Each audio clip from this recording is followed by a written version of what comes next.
All right. I actually added everybody this time. Ed, you proud of me? Man, you did good. Usually we're sitting here after the song's done and Am everything. I muted or are you? I can't hear you. Is it me? Oh, it's you. Yeah, it's you. It's me? I can hear you. I can hear you, Isaac. Okay. I can hear Isaac just fine. Oh, what Yeah, it's I can hear doing. Isaac. Can you hear me? Yeah, I can hear All right, everybody forget just it. fine. Okay, good. I think it's All just Isaac. Isaac, we're going to upgrade your equipment, bro. Yep. We're going to get you a subscription to the Fantasy Index. There you go. What's up, everybody? How y'all doing today? Welcome to the Blitz. We got a couple real ballers right here. Okay, there we go. Bring himself back in. Congratulations. I brought myself back in. I'm going to remove the old me. He's a twin. It's not the real Isaac. Broken timeline. Ultimate twins. I've been trying this headset and it's a piece of crap and I'm going to just get a new one soon. I'm just being honest. Okay, let's kick off the show the right way. Yeah, it's a crappy Xbox headset that I thought might work for a few shows, but okay. So this is Blitz. I'm Isaac, co-host of Blitz. Med, how you doing, dude? And I'm doing pretty good. And I am Med from Shots from the Sidelines, also the other co-host of Blitz. Mm-hmm. And my other show, Fun Football. We're gonna have a lot of fun with Med with our Packers and a Bear show on Friday. It's gonna be ridiculous. I'm excited. All right, so we've got a fantasy show for you guys. Nick, I went on his show and I was really excited to bring him on with Roll Coverage. We won't talk about them too much. He's a Panthers fan. We'll be nice to Nick because he came on the show. So we'll only bring up Bryce Young like 10 times. Or, Jonathan Brooks or Xavier Legette, lots of playmakers. You got a future. There's a future. Hey, for Dynasty, maybe there's some picks there, right? Just not Bryce Young. I mean, yeah, probably not. And we got Cody. Dude, how you doing? You look excited to talk some football, man. Good, man. I'm glad you guys brought me on.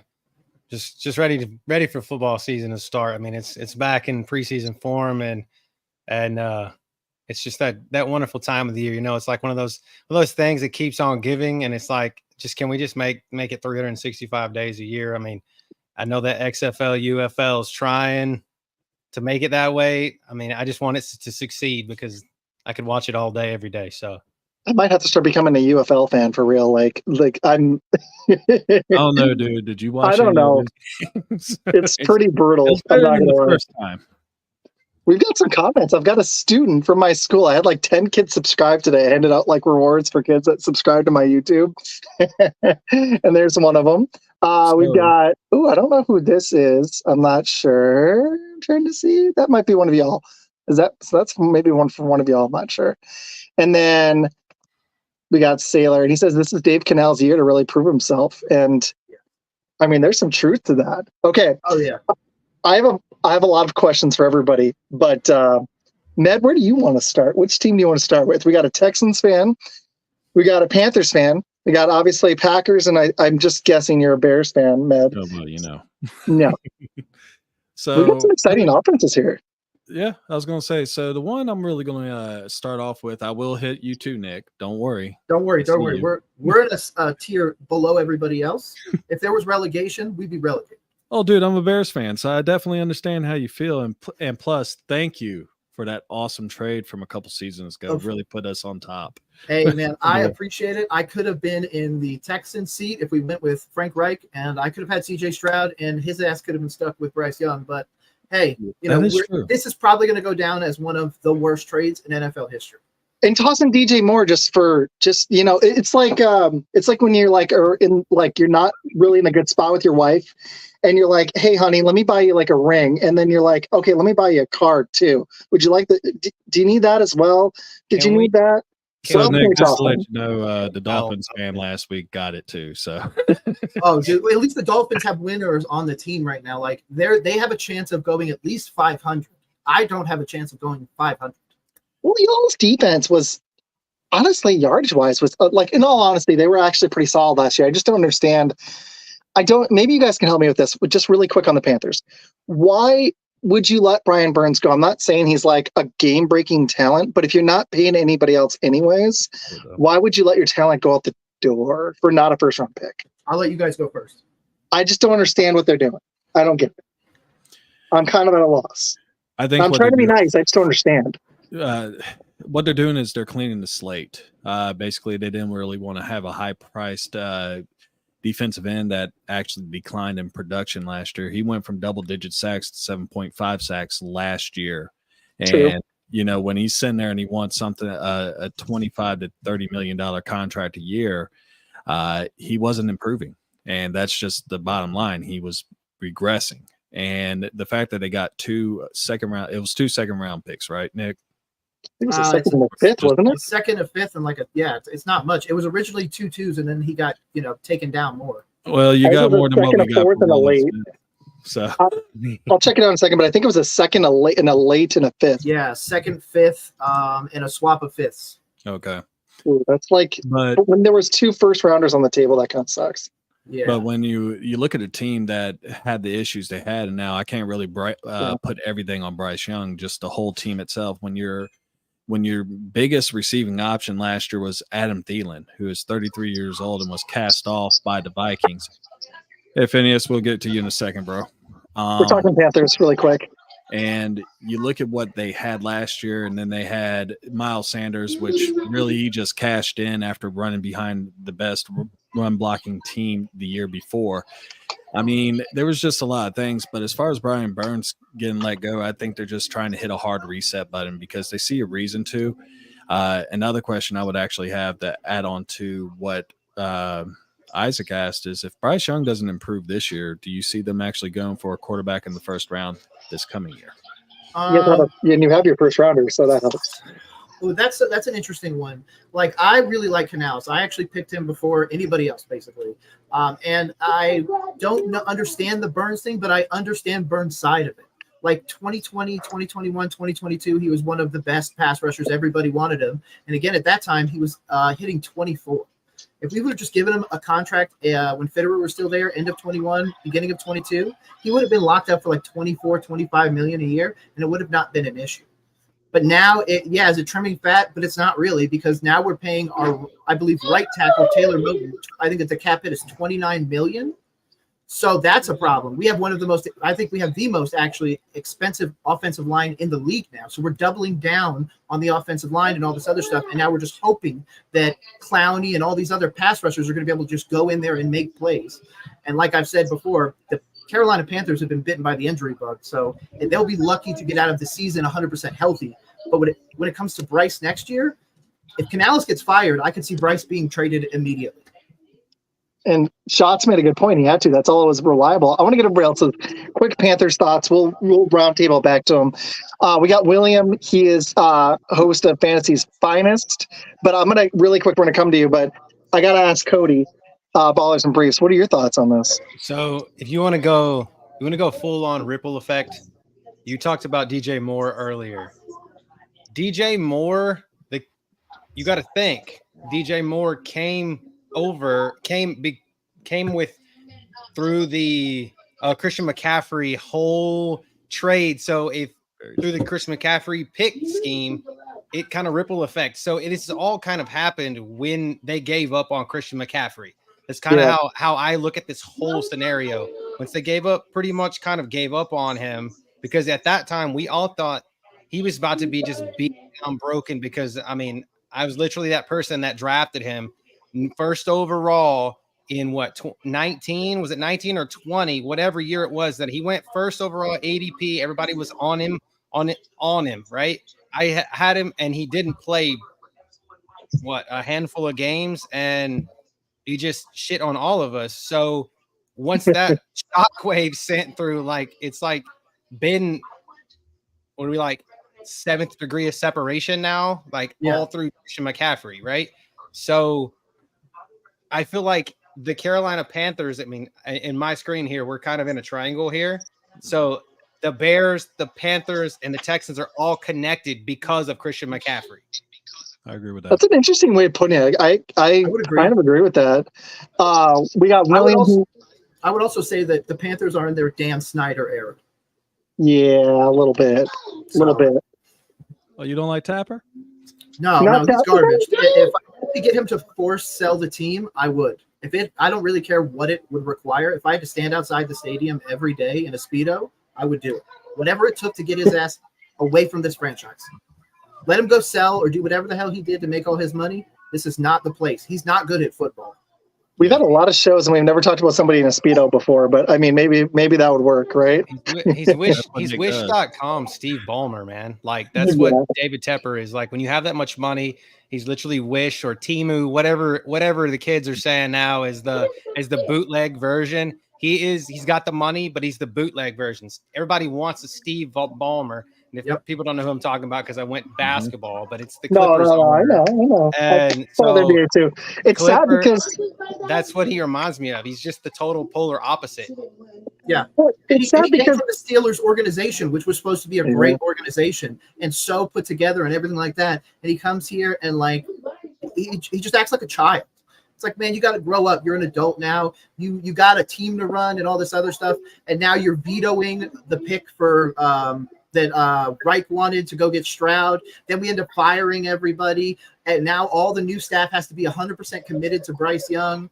Then I don't know if you guys read the Athletic article on the Hunger Games. He literally authorized, basically, I called it the hit, where he would literally have coaches go to the GM behind the head coach's back and literally throw him under the bus. And that's what Tepper wanted. That's so toxic. That's what Tepper wanted. Like, that's the garbage. And then the pull out of the Rock Hill deal, the move from South Carolina back to Charlotte, which is fine for training camp and all that other stuff. And then I just love how we're still saying one Carolina when we do basically nothing in South Carolina besides the one Clemson training camp day we had. And Med lives there too. But I mean, the Dan Snyder illusion, like that's kind of where y'all are at. Like Washington, actually, like they're past that now. They actually may move forward because that ownership, the Cowboys can attest this. But the funny thing is, Jerry is annoying as he is. He keeps them relevant and he keeps business booming. So you can't even say he meddles and keeps them from winning the championship, but they're never really a bad team. At worst, they're mediocre and hovering at 8-8. But recently they've actually been decent. They just aren't going to have playoff success because it's more of a spectacle and he just more hire real GM. So there's that. But no, I mean, Washington moved out of that. Now Carolina's kind of in that. It's like, until you get rid of the owner, the Knicks went through this in the NBA. It's kind of tough. Like, what do? You're kind of stuck. The owner is such an important spot in sports. Like, you need one that is smart, hires the right people, and then stays out of it. It's tough. That's going to be. I love the dichotomy because you were talking about the teams being connected. You know what's going to connect another team to all this too? Is if Michael Penix actually becomes something for the Falcons, and everyone dogged them so hard about taking him, and yet I traded half of my team for Bryce Young, the toddler on the field. Come on, man. If he was a kicker, he'd be okay at 5'10". But a quarterback, I'm sorry, you have to win a Heisman at a small organization. Baker did it in Oklahoma. Well, I mean, I'm sorry, Oklahoma and Alabama are on two separate levels. I don't really care what anybody wants to say. Even with Lincoln Riley, there's absolutely a gap. I mean, Kyler Murray's like every bit of 5'3", and he's running around dropping dimes left and right. I mean, but you got to remember, they're the exact same height, and Kyler Murray's supposed to be 10 or 15 pounds heavier. That is true. All right. Wait, well, hold up. Bryce Young is the same height as Kyler Murray? Yeah, they're the exact same height. I think they are actually. Yeah. And technically, if you really want to go to it, they got him at Bryce. I think it was 5'10" and 1/8, so he's barely 5'10". Interesting stuff. Okay, he hasn't gone to chat yet. Oh, William. Tell you what, you'll have your chance to take a shot back at Isaac for that. Yeah, he tried to slide that Jerry comment in there. Tell you what, floor is yours. Whatever you want to say, it's all you. And then I want to move to another team and I want to talk some fantasy football. No, the only thing I'll say is as far as the Jerry comment goes, he does meddle. He does meddle. He talks too much. He gives too much false insight, word salad, whatever you want to call it. He speaks in circles because, like Isaac pointed out, he likes to be or have the Cowboys be relevant instead of trying to focus on building the team and making sure that they're competitive past the regular season into the postseason. That's been one of the major gripes from Cowboys fans for the last few seasons. Not being active enough for free agency, bragging about how well you draft, how well you develop players. And then when it's time to pay those players, which is what we're going through right now, now all of a sudden, oh, we don't know what's going on. We don't know where the marker is for the contracts that we want to get done. You knew what the marker was. You knew that Dak Prescott and CeeDee Lamb specifically, their markers were already set. The quarterback market got reset. The wide receiver market got reset. So to sit here and say and get in front of the fan base and do press conferences and say, oh, you know what? We just have to figure out how we're going to make all of this work. There have been experts that do the salary cap that have put out constant information about how the Cowboys can make these things happen by paying all three guys, freeing up cap space, and still having money left over to either pay Michael Parsons this season or wait till next year because you can franchise tag him and then take care of him when the salary cap goes up. Because I believe the only other person that's a higher priority or a high priority next season might be Deron Bland. That's it. Michael Parsons, and that's it. Michael Parsons is the priority. But the only other guy that I think or that I've seen on a roster that's going to need a new deal maybe next season, if they, finally get ahead of the deal, the new contract wave, is Deron Bland. But they have to get out of that archaic way of signing contracts at the last minute and then having to sign for big money. What do you think of Dak then? Like, do you think he truly gets the 65 or whatever million that he's asking? I'm not sure if he's asking for 60. There was a report coming out. There was a report that came out earlier in the offseason that he said that he wasn't asking for 60 million. He just wants to be compensated. I'm pretty sure Todd Francis at this point, we got to hit as close to 60 as we possibly can. And the going rate is 55 million. You can't sit up here and say, you know what, Dak Prescott's not worth 55 million.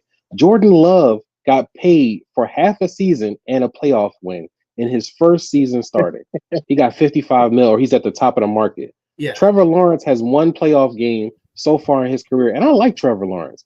But to sit here and say, you know what, Dak's not worth it, you don't have a real option anyway, because you can't go back and say, you know what, we're going to go into the draft and we're going to take a quarterback. How? You're going to be picking in the back because the Cowboys aren't going to lay over. You're about to sign CeeDee. You're going to have to sign CeeDee Lamb because you don't have another option. And trading him, because they've been speculating, oh, he's going to be traded. No, he's not going to be traded because that would be stupid. And Jerry Jones is a lot of things, but being stupid, especially with players that they preach about developing and all of that, doesn't make sense to trade him. You're not going to get a competitive player that's going to be on the same caliber as him. Sure, you'll get draft picks, but as far as players, you're not going to get that kind of reciprocal. He was second in the league in receiving yards last year. So it's just a lot of hemming and hawing right now. The Cowboys are going to try and play let's get him at our price, but the price is the market. So you're going to have to get as close to that number as possible. I got a question. Should they pay him that much? I'm not saying that the Packers should have paid Jordan Love, but considering what Dak has shown in the playoffs, should they pay him 60 mil? Will he? Yeah. Will he with a 2? Will he achieve playoff success with the Cowboys? I just don't. I think it's partly him, and I think a lot of it's the organization. I think they'll continue to be a playoff contender. I don't think they'll be a championship contender. I'll try to keep this part brief because I don't want to take up a lot of y'all time. I know I'll get a lot of talky when it comes to the Cowboys, but yeah, you should pay him 60 million. You should pay him above 55 million right now because the market is what it is. But as far as Dak Prescott's performance, he's not actually all bad. Yes, the Packers game was beyond horrible. But if you're watching the game objectively, yes, he had a part to play in it, but the defense couldn't get any stops in the beginning of the game until it got out of hand. CeeDee Lamb had a couple of MacGuffins during that game, which was uncharacteristic. Brandon Cooks got mugged on that first interception. It should have been pass interference, but the refs swallowed their whistle, and the defense couldn't stop the run. And then the defense was pitiful. This is a Mike McCarthy thing. He doesn't get the team prepared. Nope. He lacks preparation. Like the entire team I watched so many Cowboy games last year. There was 3 or 4 games they were completely unprepared. And when you get physical with Dallas, they're undersized. But that's an issue with personnel, and that in turn is an issue with Jerry Jones because you knew that you had an issue stopping the run before. You didn't address it in the offseason. You didn't address it in free agency. You didn't address it during the draft. So whose fault is that? before we even get to the field, the GM has to do his job. So if you were sitting there and saying, honestly, have I done my job over the last 2 to 3 playoff postseason appearances? No. You sent Dak Prescott in there in 2022 with one wide receiver, Ezekiel, or a poor offensive line that wasn't strong in the run game. You lost Tony Pollard in the game, which was your fastest back at the time. Ezekiel Elliott was playing through a torn PCL, trying to gut it out and be tough for you. And you had no run game when Tony Pollard went down. And with no other, and you're paying, on top of all of that, you're playing against the best run defense in the league in the 49ers. And then you only have one wide receiver, and they were bracketing CeeDee Lamb almost all game. On top of that, the icing on the cake, your kicker couldn't kick from 40 yards. Maher was garbage. If they had Brandon Aubrey in 2022, they win that game. Fine for you guys. Seriously, They win that playoff game. They win that playoff game against the San Francisco 49ers, and then they go to Philly with a chance to win that game because Aubrey's kicking from 66. Dak at least got them past the 50 mark at least 3 times in that playoff game against the Niners. You kick 3 field goals and you get some stops, you squeak out a dub. But we are talking about it. But you don't get to the playoffs. You don't even get to the playoffs without having a competent quarterback. Something I was thinking about, kind of in this is in Dak's defense, and I'm gonna die when I walk out of this room later because lightning's gonna strike me because all I do is talk shit about the Cowboys. Oh, you're good. And so I'm literally gonna get struck by lightning. So this is the thing. Everybody's so hard up about how Jordan Love got paid. He's not the highest paid quarterback in the league. Everybody needs to get off that. There's 3 quarterbacks that are averaging $55 million. Okay, Trevor Lawrence, Jordan, and the other one has been to a fucking Super Bowl. Joe Burrow. Why is everybody forgetting about Joe Burrow now? Because he can't stay healthy. Joe Burrow will never get to another Super Bowl. You can mark it. I don't believe that. I don't believe that. Are going to get beat by somebody. Joe Burrow is really good. Isaac, I need you to do me a favor. I need you to clip that for me and send it to me because I have a friend that's a Bengals fan. He would love to hear that. Well, I have an interesting fact. He's the only guy that's not afraid of Mahomes if he can be healthy. If he's healthy. Now that is the only guy that's never going to be healthy in the playoffs. Well, he has been he's been healthy 2 seasons of the 4. That's like Jerry Alexander for the Packers. He has been healthy. 2 years he was healthy. He was healthy in college for the most part. He did tear that ACL last. My concern is that this elbow and its stuff's going to linger. So that's my concern. But if healthy and they figure out this Jamar Chase thing, I'm not worried about them losing Tyler Boyd. They picked up a really good rookie, dude. Like, it just comes down to Burrow. Like, if Burrow's not healthy, they have no chances. Your argument, Trenton Irwin, that team's not bad at wide receiver, even if they were to lose T. Higgins. No one's repeated. I would bet on the field, and we got to get some fancy chat in a minute, but I would bet more on the field than I would the Chiefs 3-peating because no one's ever done it. The last team to win 3 straight was the Packers in the 60s. Guys, my dad is like 60. He wasn't even alive for that. It has never happened in the Super Bowl era for a reason. Maybe they can buck it, but Kelsey's a year older. They lost Snead. The defense is young. I mean, Chris Jones is still in his prime, but Hollywood Brown is continuously hurt. Like, he's hurt more than Joe Burrow is. Xavier Worthy is like 60 pounds lighter than me. I need to see the dude hold up in the NFL. And I don't know if Rashee Rice is going to get suspended, but that's their best weapon on offense. So even though I love Mahomes and I respect him, and it's hard to bet against him, I don't know. It's never been done. So, like, Chiefs fans can gloat. I think he'll win more Super Bowls like Brady, just not this year. I just don't see it. There's no way. I agree. They're going to go down. I think I would actually bet on the Ravens if I would bet on anybody. But we'll see. At the same time, you look at what Patrick Mahomes was to do with the receiving core that he had. I mean, yeah, Marquise Brown is not on the field that much, but he still did it with Sky Moore, Valdez, Scantling, and all them guys that can't catch a ball. So, you mean DeMarcus Robinson? I mean, Scantling used to play for you. You saw him. Oh, God. He's such a frustrating player. He gets like 10 yards behind everybody, then drops it. And you're like, what the? He even did it against the Packers. On the depth chart. When he did it against Green Bay in that Packers-Chiefs game, I don't know if you guys saw that game in like November, the stupid game where Love like dropped, he just like chucked it up and got lucky. And when Scantling dropped one against us, I was like, that's karma because he did it so many times as a Packer. So this actually sets up a good segue into the Texans. Nick had a thought really quick. Yeah. Two things. Isaac, your original argument about Joe Burrow 2 or 4 years hurt and everything is the same argument people use to put down Lamar Jackson, except he has 2 MVPs. So I think that could be some truth. For both. And the other one is I think that teams that are serious about the future in that AFC Championship game. I think this year you could see a Ravens in the Super Bowl. That would be very fair. That's fair. I actually like Cody's team too. They're my underdog to win this to get to the Super Bowl. They're young, but man, they're stacked. I don't disagree, but I think the serious teams, like you guys were talking about Cowboys before and everything, the serious teams are getting their quarterbacks under contract for a long period of time. If the Cowboys come out here and give Dak a 3-year deal, he's either going to have to re-sign at 30, 31 at $100 million or whatever it's going to be at that time.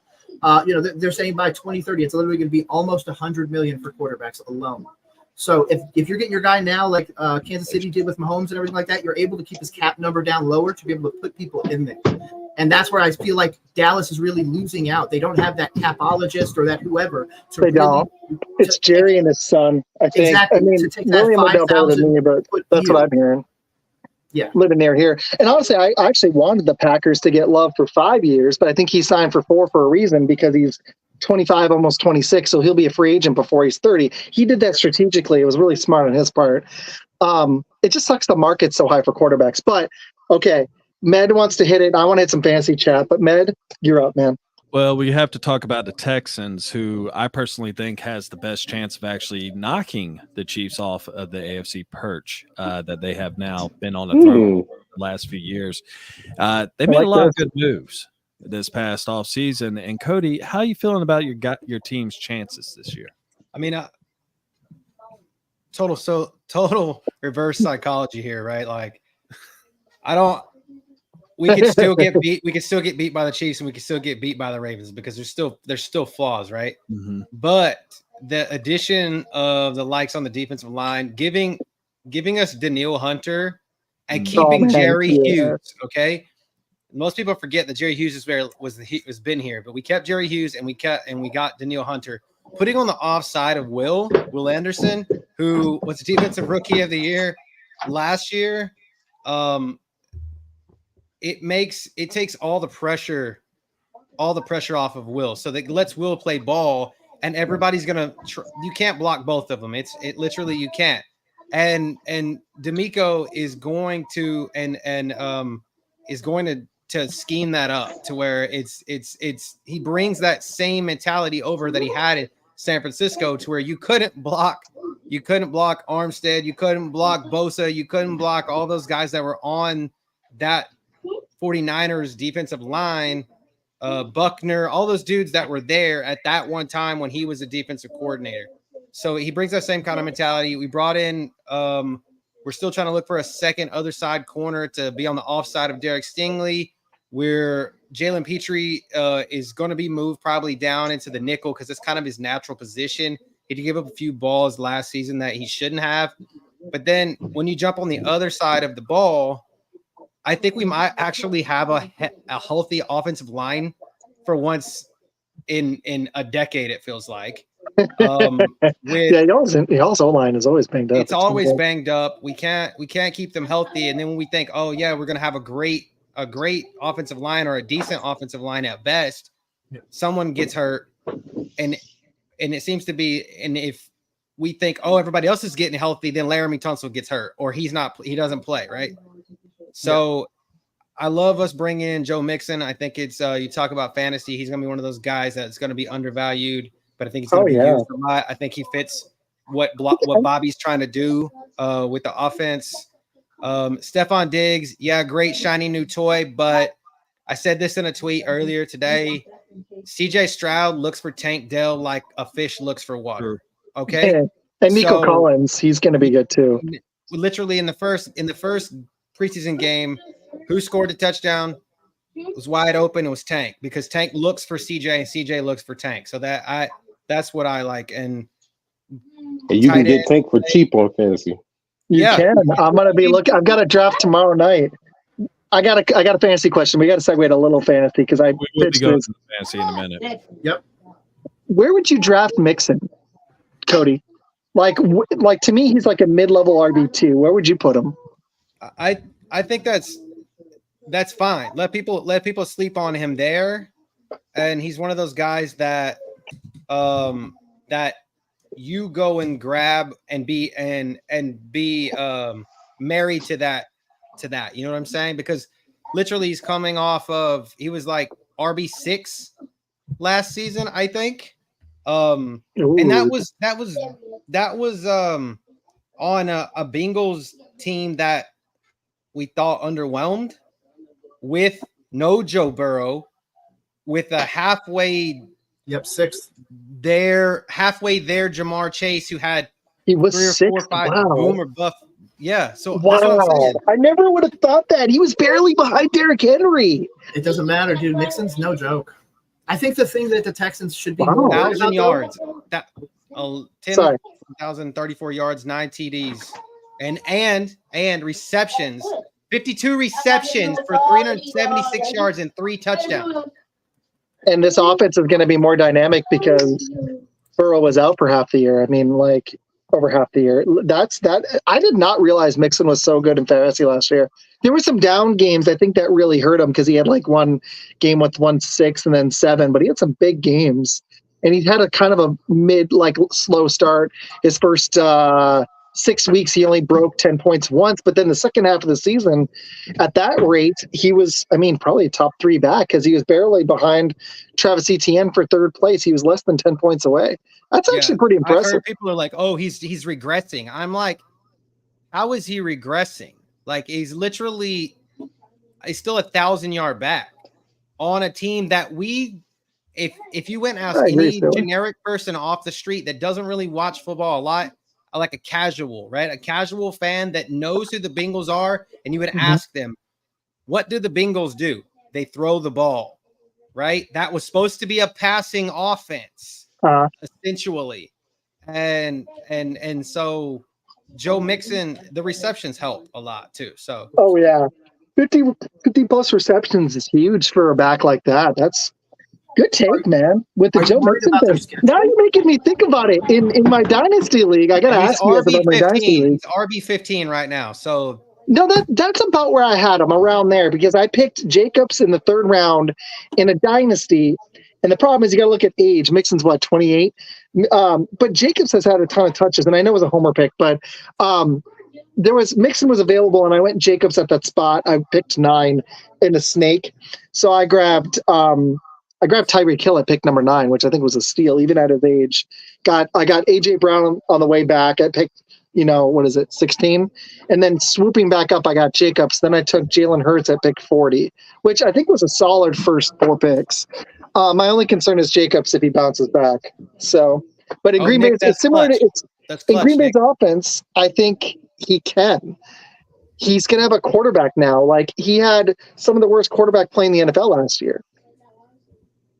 Yeah, that's my thought. I don't know. So, anyways, okay, I got a fun topic, and then I'm going to go back to Med. Let's go roundtable style. I want you guys to say your favorite either sneaky fantasy player, just favorite fantasy player on your team, or it can be any team. It really doesn't matter. I'll let you guys pick one of your favorite fantasy plays this season. Let's stick to PPR. I'm going to go to William, then we'll go Nick, Med, Cody. I'll go last. Okay. All right. So mine's is Jaguars rookie wide receiver, Brian Thomas Jr. I think he's in a great position where there's a load of vacated targets from the Jaguars after they got rid of Calvin Ridley. Zay Jones is gone.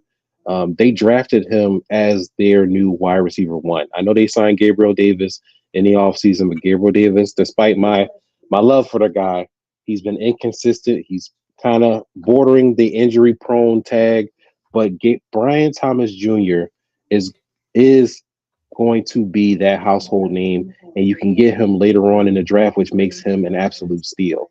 So Brian Thomas Jr. is one of my favorite targets for fantasy. I could give you a deep sleeper, but I'm gonna just leave it there. Thomas has a great opportunity to be a fantasy stud in his rookie season, especially when you compare the other rookies and their situations.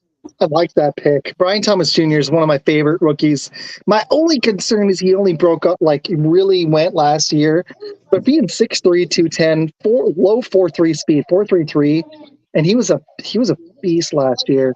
And remember, he's got the second fastest speed coming out of the draft too. Yeah, he does. I like that one. I thought he was the better wide receiver at LSU between him and Malik Neighbors. And I'm a Georgia Bulldogs fan in college football, and I watch a lot of SEC football. So I always thought Brian Thomas was essentially the better wide receiver, prototypical NFL style wide receiver than Malik Neighbors was. And we talked about this in the draft process, and he was one of our top fantasy rookies coming in. So I love to see that. I love to hear it. And my boy that's a Jags fan, he just texted me because he's watching, and he's like, yes, there it is right there. So kudos. I gotta hit a couple comments really quick because one person was getting a little upset. The last one Sailor just did. Yeah, this is great because I love Ladd. This is one of my sleepers, but I'll give another guy. Ladd McConkey could be the Chargers' number one weapon this year because all he's got next to him is DJ Chark and Joshua Palmer, and Quentin Johnston is the receiver 4. They're not going to cut him, I don't think, because he's only 1 year in, but I mean, stranger things have happened. It looks like he's fallen off the depth chart. They don't have a prominent tight end. They don't really have, I mean, the rookie would probably be their best one. They don't really have a pass catching back. And Justin Herbert puts up numbers, even though I'm not like I recognize his talent. I've just been a little down on him as like a top 5 quarterback, but the dude's got immense talent. I like Ladd. I just had to hit that comment. That's a great comment. And then he also says he loves that take from Ballers and Briefs. He made a take saying Brian Thomas Jr. was the superior textbook receiver over Neighbors. You know what's funny? My dad was making this argument, and he drafted Marvin Harrison Jr. number 5 in a dynasty. He picked him number 5 overall before Tyreek Hill, and I know Tyreek Hill's 30, and some of the other guys on the board. And my dad's argument, and I think he ended up nabbing him later, he said Neighbors might end up being better than Marvin Harrison. I think I was like, you're blowing smoke. But it was kind of fun. Not with Daniel Jones throwing on the ball. That's the problem. He doesn't have a quarterback. I don't trust it. So, all right. Nick, you are up, sir. Who is one of your favorite fantasy plays this year? It could be a rookie. It could be a Panthers player. It could be anybody. No, it's not going to be a Panthers player. I'm a Panthers fan, but we don't draft them. Panthers? I need your best Xavier Legette take, man. Come on. Oh, Xavier Legette is Debo if Debo couldn't play in the NFL. I don't think Xavier is going to be a very big boomer bust. So I wouldn't take him unless it's a dynasty. And if you are, he needs to be a flyer. I would actually rather take Jonathan Brooks over him. But I'm going to give you a good one that people aren't really going to think about, and I think can help you in your fantasy by letting you focus on other positions early. And that is Jerome Ford and Nick Chubb handcuffed together. Because I don't care what anybody said, is Nick Chubb is arguably one of the best backs in the league. He'll be back, I think it's week 3 or 4. So once he comes back, the two of them together are going to be amazing. There's basically no wide receiver if Amari Cooper continues to hold out for the Browns. I mean, after that, it's Jerry Jeudy, Elijah Moore, Cedric Tillman, and David Bell. Like, great, you're going to throw to nobody. So they're really going to be relying on that defense and running the ball, controlling the clock, and it's going to be through those two guys. I actually took Nick Chubb in my dynasty because I was like, even though he's 29, the dude has been one of the more special pure running backs in NFL history to average 5 yards a carry. I didn't land Jerome Ford. Somebody took him earlier than I expected, so I was ticked. But yeah, he's the only one on the offense that I could really look at. Like, to be honest, even Amari Cooper, even if he gets his contract and goes out there and plays, I still think Nick Chubb is going to have more fantasy points. Like. And how many fantasy leagues are you doing? I have to have you say that. I do 50 every year. Oh my God. So the last 4 years I've done 50. It originally started with 5. That's how I got into fantasy. And that was probably a decade ago. And then it went up to like 10 for like a few years. And then, the last few, it's been 50. What formats do you play? Do you play everything? Everything. In fact, hold on 1 second. I'm going to pull out one that I did last night. Oh, perfect. I already had it open. I'll tell you my open. Yeah, I'll make sure to upload what I drafted and when I drafted. But it was this crazy draft that somebody invited me to, and there's only 4 people. So there's 3 quarterbacks, 3 running backs, 3 wide receivers, a tight end, a position that's wide receiver, running back, or tight end, 3 positions that are wide receiver or running back, a kicker, and a defensive player. So I went with that one and ended up with Patrick Mahomes, Lamar Jackson, Caleb Williams, Bijan, Kyron, Derrick Henry, Amon-Ra, Marvin Harrison, Mike Evans, Nico Collins, Neighbors, Moore, Tank Dell. I mean, they're just ridiculous. And this is just one of the very many that I'll try. People send me random ones. A few years ago, we did a special teams only one. Like, there's a bunch of weird formats out there. And it's football, man. That's why I started Roll Coverage. I'm here to talk about sports. I really don't care what it's about. I'll talk about cricket, handball. Doesn't matter. We're here for it. All right. 50. William, you said in the comments, you said 20, right? Yeah. 20. This is the most I've done ever. I'm in 5. Cody, how many are you in? I'm only in 2, but we do a lot of DFS. So you're looking for DFS takes, come check us out because that's our bread and butter. I mean, we won somebody $20K last season. He was a Kyle Pitts touchdown away from $1 million. So he went Jonnu Smith instead of Kyle Pitts. Pitts, man. Pitts. So it was the Pitts, man. He went with the wrong Atlanta Falcons tight end, but that's where we do it because that's where a lot of our focus is, and we play in a lot of DFS. So. And you should blame Arthur Smith for that. I had tech issues, so remind me in a second how much all the picture shows. We'll do it at the end too. Nick, where can people find you really quick at the end of your take? We'll do it again at the end. Oh, of course. It's at Roll Coverage Pod. It's down there. It should be right actually here somewhere. That's right underneath your name. I love it. William, where can people find you, Will? At Fantasy's Finest. We're on across all social media platforms, TikTok, YouTube. We're actually getting ready to drop a new podcast episode tonight. We got the website too, fantasysfinest.com, where you can check out our latest articles. You can catch the podcast being uploaded there as well. And we're on did I forget anything? Our podcast is available for audio on Apple Podcasts, Audacity, Spotify, and all of those. Wherever you listen to podcasts, we're likely there at Fantasy's Finest. And he's a writer too. He was talking about that on the Friday show with we had a Sirius XM host on, and that was cool. The dude does stuff for Rotoballer, fantasy. I'm in the process of seeing if I can get on with Rotoballer right now. And I do write for fantasydata.com. Yes. And that was really cool watching you and him. That was a blast. Seriously, that was a lot of fun. My dad was on that show too. And then your dad is tough, man. Yeah, that was cool. Ballers and Briefs, your take, and please remind people where to find your show. We're not done, but I just wanted to get it. We are Ballers and Briefs on YouTube. We have Facebook page and on X, Instagram, TikTok. So all of them, just go in and type Ballers and Briefs, and you'll find us because we're the only one out there. Yeah, I think I coined a name that was unique, and I haven't seen shots like everyone. It's really tough to grab unique names. So, okay, we'll go to Med in a second. Cody, what is your fantasy play this season? So, I'm just gonna be one of those guys that I love. Amon-Ra St. Brown. I'm one of those guys. I'll go to the top of the mountain and scream his name. If you're one of those people and you're in that 5 spot and you have to pick, and you're on the clock and it's like, okay, do I want Jamar Chase? Do I want Justin Jefferson? Do I want this guy or this guy? And Amon-Ra St. Brown is sitting there like a unintended, like the golden spot on the top of the pyramid. Just take him and walk away and be happy with what you've done.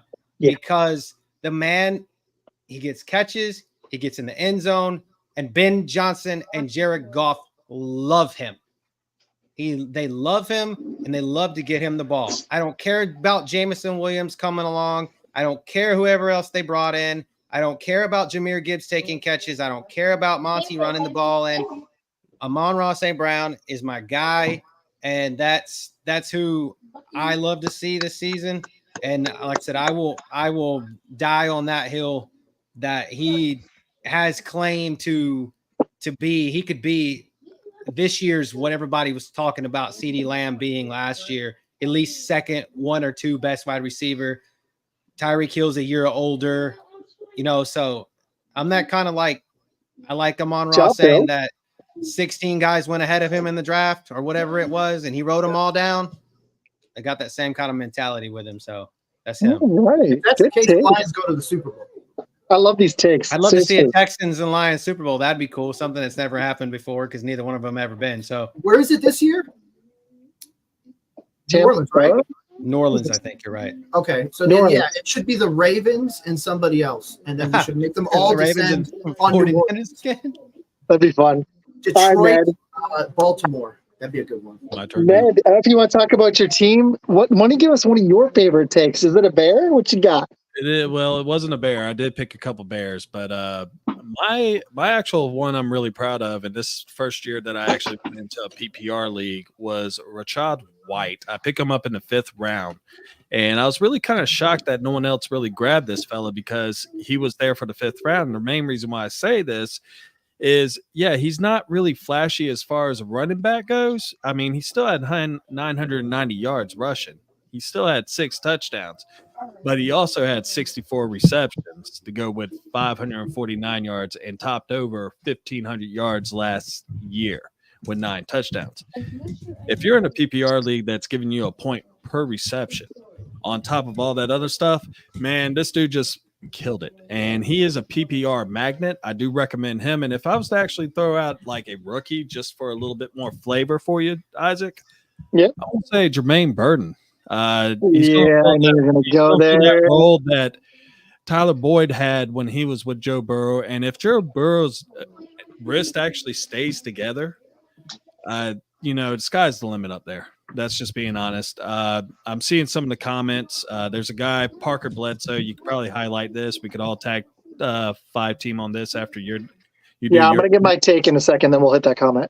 But, and I do agree. Laporta was actually my first pick in my draft. So, all right. So that was at pick 10. Someone got Amon St. Brown right before I could. So I was pissed. I like that Rachaad White pick, and I'm going to throw a DFS plug in there. He was, if not 4 times, I think 3. He was in the running back for the $1 million winning contest on DraftKings at least 3 times last season, maybe 4 or 5. I can't remember, but he was in the lineup at least 3 for sure last season, because I remember we'd go talk about million dollar winner, and I'm like, oh, Rachaad White's here again. So yeah, so he's clutch, man. He's good. I just don't know how it's gonna be the same without Canellis. So that's actually I got something perfect for that, because I literally just did a breakdown on this. Dave Canellis, when he was the OC in Tampa, ran a lot of 12 personnel and mid-zone runs, running the running back behind the guard rather than the tackle. You guys just got Liam Cohen, the guy who in 2022 was the OC for the Rams. Obviously, he went away a little bit away for the Kentucky job. I think it was the OC and quarterbacks coach. So I think that they actually got an upgrade, and I think that Canellis vision, if you go look at least what Bucs fans said, was coming from not Dave Canellis. He had the headset on, but he wasn't calling the plays. There was a lot of games where people were reporting him saying that Arians was calling plays up in the booth and all this other stuff. So there's a lot of weird stuff going around that. So I would actually expect Rachaad White to take a massive bump. I agree with that 100%. Oh, thanks, Janae. I appreciate it. I found this Packer hat. I dug it out. And I was like, this is pretty sweet. All right, I got one. It's an easy take. But in PPR, if I was really worried about Christian McCaffrey's cap, the next running back, even though I love Breece Hall, that I would take would be Bijan Robinson. I think this guy is just going to fly. He flew off the page in the Green Bay game, and he flew off the page all season, especially once they stopped using Algier. As solid as he is, and if he doesn't steal touchdowns and poach them, if they get smart and just feed this guy the ball, I think he has a legitimate chance to maybe take the running back 1 title from CMC, at least bridge the gap from the 100-point gap that it was last year between CMC and Hall. I think Bijan Robinson just has immense talent. They should use him more as a receiver. The dude should get 300-plus touches. You just need to work the dude. That's how your offense is going to go. We don't know about Drake London, and I know we heard about Penix, but we don't know about Penix. We don't know if Kirk Cousins is going to be healthy. We don't know about Kyle Pitts, but we do know Bijan Robinson's got special running talent. I like Gibbs almost on that level, but I think Bijan, just pure running talent, this guy's special. Like, he makes people look stupid at times. Like, he made my Packer run D, which is not that great, look pretty pathetic. We lost the game because of him. That was early on in the season. They got smart and started using him later. Okay, it's unfortunately he stole my thunder on the McConkey rookie pick, so I'm going to give you another rookie. I would stash Trey Benson. I think James Conner is going to go down. I would stash Trey Benson in Arizona. I think by next year he'll take the job. I don't trust James Conner to stay healthy. He doesn't every year. I could pull it up. I'm pretty sure he's been hurt every year of his career. He's getting a little bit older. I think he's going to wear down. I think Trey Benson will steal that job. I would stash Benson. Unfortunately, I didn't get him. I'm kind of ticked. But I took Audric Estime for Med. That's one of his favorite rookies for Denver. And I stashed, let me think. This one I'm not sure about. I stashed Rendo for the 49ers behind CMC, but I'm not sure on that one, honestly. But I do like the Estime one. Corroborating what you said, he's been hurt every year except for 2018 and 2024. Yeah. Like, how old is he now? 28? He's not 11. That's his bye week. Yeah, he's 29. He's 29. And he's been perpetually injury prone. Yes, he's solid at scoring. I mean, let me pull up his stuff from last year. 5 yards to carry last year is actually pretty special for them. Like, but he missed 4 games? Yeah. Like, and that was his best season. His best year was last year as a pro. I don't think he's going to last more than 1 year. So in a dynasty, I would stash Trey Benson. That's my call. There's a comment I'm going to hit really quick too. This Dalton Kincaid one is interesting. As his tight end 3, I've been hearing some reports he hadn't looked great in camp, but I know people love Kincaid. He went in the second round in my dynasty draft. At the end of the second round, I think he went pick 20 or 21 overall in a dynasty. So the Kincaid one's interesting. And then I want to hit one more topic. Where's the other comment? Bijan was receiver 3 or 4 on that team at worst. Ballers and Briefs without Rondale Moore. I agree. And then there was another good comment. Where is it? Med was from Parker. He was asking, this is fun. Let's roundtable this really quick, and then we'll do one more thing. Should I trade CD? My team is Dak, CMC, CD, Evans, McBride, and Waddle in a 10-man league. I'll let y'all go. Let's go. Let's start at the other way. Let's go to Cody here. Let's go Cody first, and then we'll do Med, Nick, and then Fantasy Phinest. JT, so I'm assuming Jonathan Taylor? Yeah, I'm assuming that's who I was about to say. So CD, Evans, McBride. Well, let's just hope Mike Evans breaks Jerry Rice's or ties Jerry Rice's 11 year of 1,000 yards receiving this year. So that's a guy that I never count out in fantasy, but it could be that year that he just doesn't do it. McBride, he's a sneaky could sneak in a top 3 tight end. I think this season has that potential, especially with Kyler looking for somebody to get the ball to. CeeDee Lamb, I think if you can get value for him, but I don't know what value you're going to get for him at that point. He's reported. That scares me, man. That scares me a lot. It's tough. Med, what do you think? Would you trade him? I don't think it's that tough. I mean, the dude was second in the one of y'all said earlier, second in the league in receiving yards. I mean, the dude had 1,749 yards receiving and 12 touchdowns. I mean, he had what you would consider it's a career year. You know, he might not replicate that. And I mean, that bar is set pretty high. But if you could get even 1,500 yards and maybe 10 touchdowns, you still got a stud. I mean, your receivers are good. You know, I would keep them. I mean, you know, I'd keep them too. Don't famine. You know, don't trade something that you have that is really good. And you know Dak's going to throw it to him. I mean, shit, he has Brandon Cooks. I mean, Jake Ferguson's the only other person I'm really high on. You're not big on Rico Dowdle? I saw it in your comments. You're not a Dowdle person? I am a Dottle you're not person a because Z I did draft fan? Rico Dottle too, and I want to actually ask William about that later too. But yeah, we can go a little over an hour. It's fine. I'm not. I can't. If I have CeeDee Lamb, I consider myself lucky if I get 3 players: CeeDee Lamb, Amon St. Brown, and I think I would probably. I wouldn't even say Justin Jefferson because I put Tyreek Hill in there for this year. He's the beast. AJ Brown. I mean, those are the 3 that I'm really high on. I like Tyreek Hill still, even at 30. He'd be my next one. Oh yeah, that's why I took him at 9.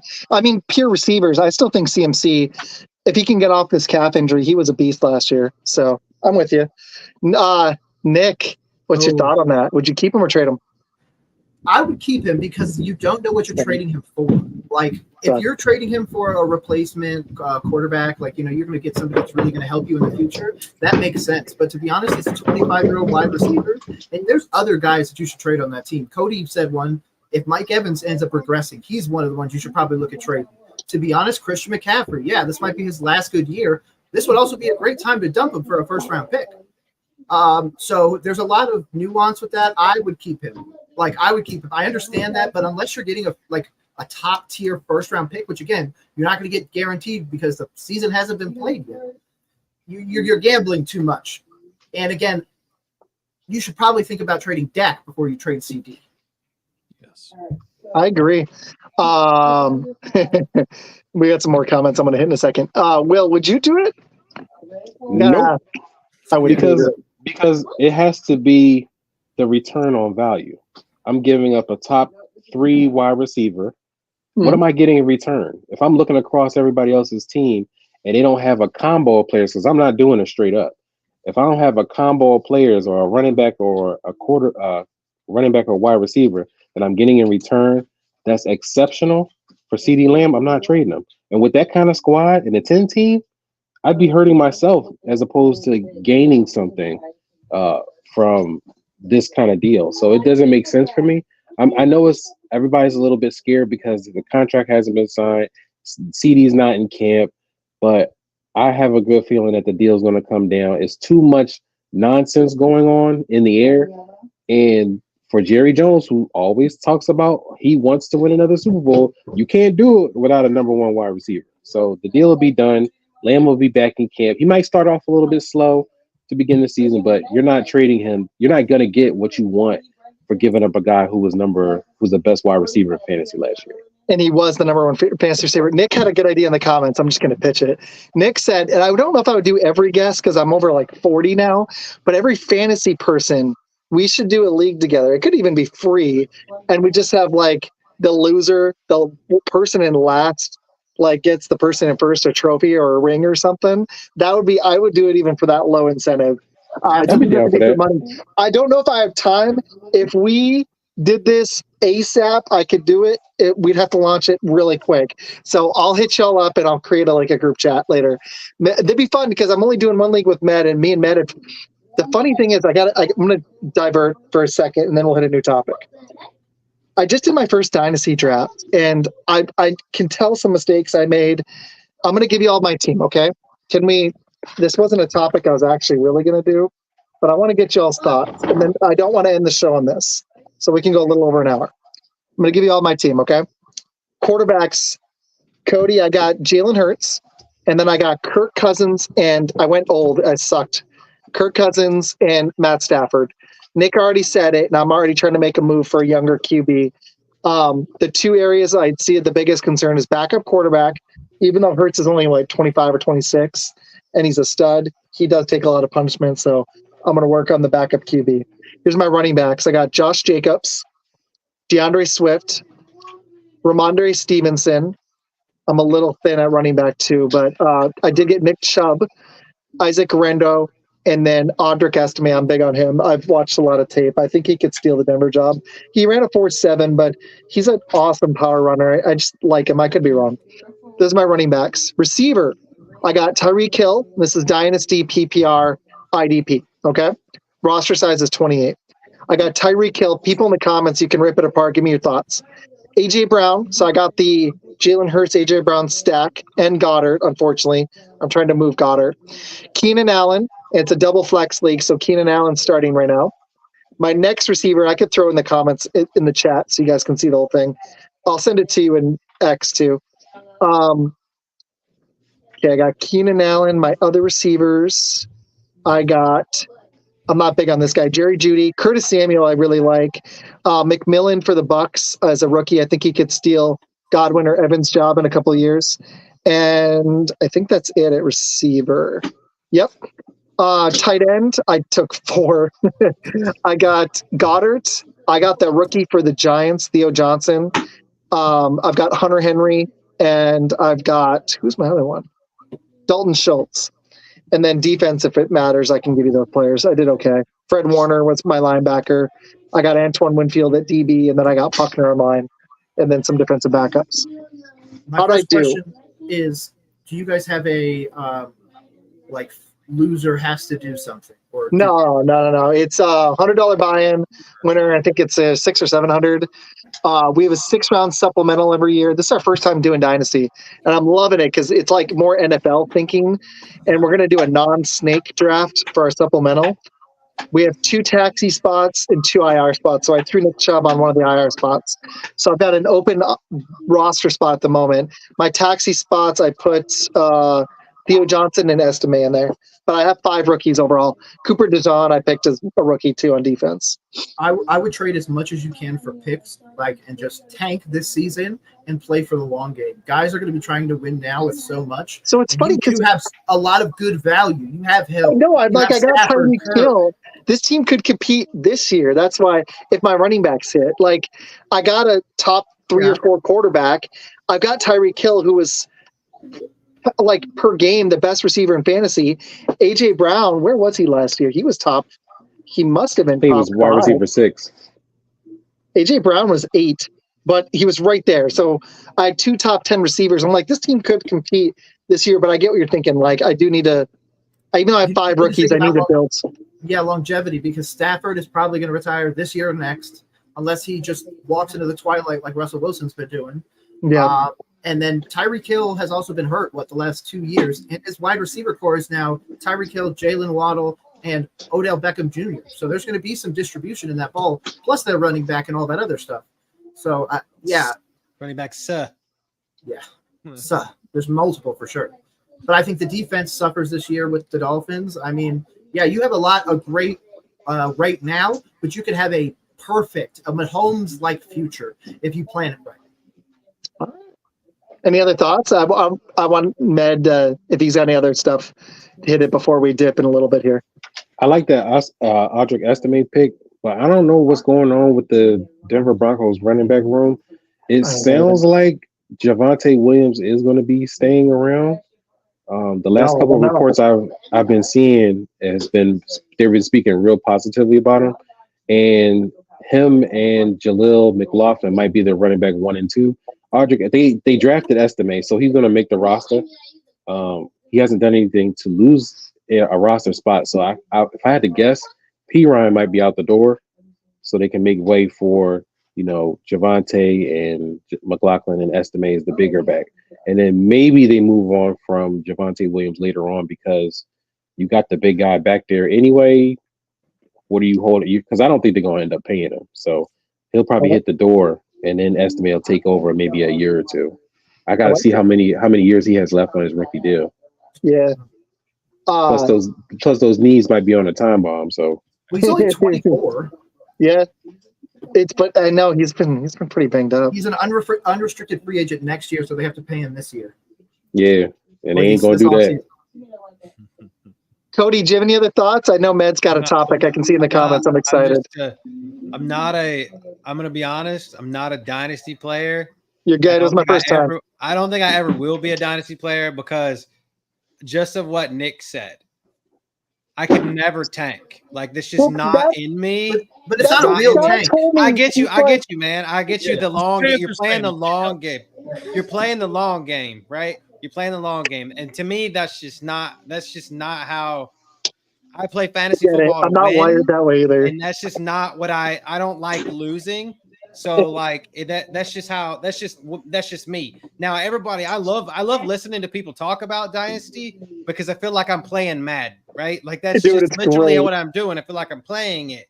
So if I want to play Dynasty, I'm going to go play Madden. I'm not going to put my money into a fantasy football. That's kind of like where in a roundabout way, like that's why I just play in a couple leagues and do more DFS and do just a couple really big DFS or fantasy football leagues and then more DFS, because essentially all the homework you're having to do for 3 years from now, I do that same amount of homework just for 1 week, right? So it's the same kind of mentality, but I'm always in win now, if that makes any sense. And I don't think it ever could be in a tank mode. So also got to say, if you never use Sleeper, you got to use Sleeper. Yeah. Giving nicknames to the players, the interface with the app, it makes ESPN like, I wish I didn't have to use ESPN anymore. Like my dad was like, what is this crap? I was like, give it time. It seems like fun. Now he's absolutely in love like 2 weeks later. Like, he's like, Sleeper's great. I was like, I told you. Like, everybody told me use Sleeper. I looked it up. I know these fancy guys on Twitter. I was like, Dad, we should use Sleeper. Trust me. Especially for Dynasty. That's what everyone said. And it's like, we're loving it. It's been freaking amazing. Sorry, Nick, you're good. I know Matt's got something too. There's so much to like, there's guys that like sit there and look at all the like finite things. But to be honest, you need to follow it just like college does. College, you're going to see these guys come up. They're going to get draft profiles. They're going to get broken down by everybody under the sun. All you got to do is just kind of go out there and look for a few. Like a throwaway one that if people wanted is Bucky Irving with the Bucks. I think he's a great fantasy long term. I like him because Rachaad White. Rachaad White's running ability has been highly, even though I had him in fantasy, he's been highly in question. Like, he was one of the worst rushers in football, but he's a heck of a pass catcher, and he saves you there. I'm wondering if it's going to become a timeshare where Bucky is the main running back and Rachaad White comes in on passing downs. I'm concerned that might be the take. Med, you got a fun one. Is that what you want to hit? Go ahead and hit that one.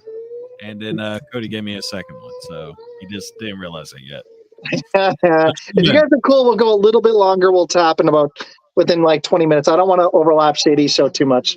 We keep doing it every time. What is your favorite game day food? And if you want, you could give me a beverage. If you drink beer while watching the game, go ahead and hit me up with that. If it's just a Coke, that's fine too.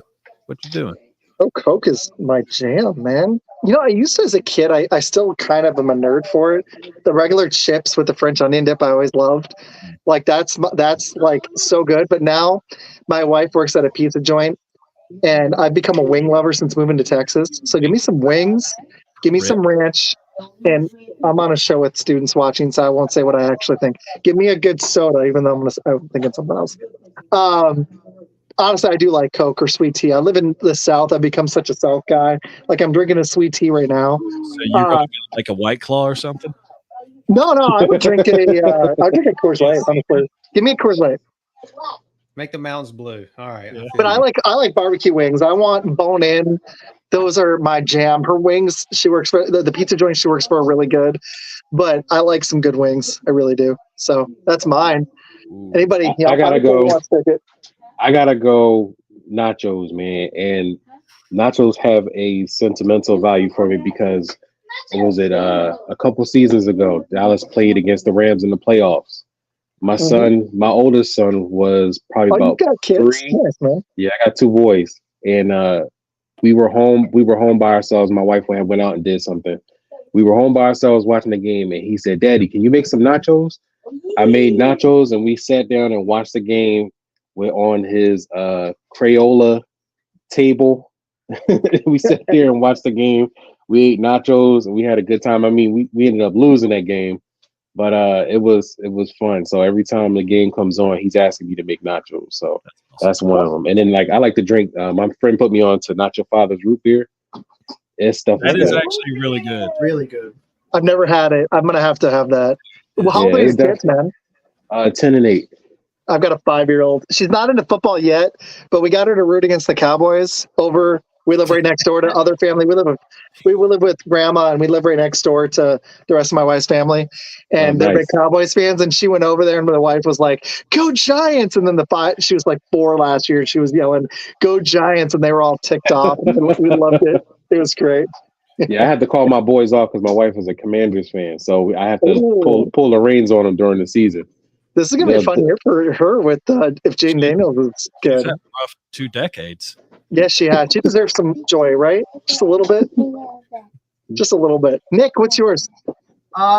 It depends. If I'm in a pigging out mood, it's buffalo chicken dip and those Doritos scoops. Those just killing it. And then drink, I'll go lemonade. But if you want something that's kind of off the rocker, especially if you got kids, they for some reason seem to really love it. Go into the French onion dip. Go and get some Cheetos Puffs and let them dip it in that. It is the weirdest flavor you've ever had, but it is so good. And again, if your team is like mine with the Carolina Panthers winning 2 games, you can eat an entire tub of French onion dip. Oh, man. It's amazing. Nice. Cody, what you got? Pizza.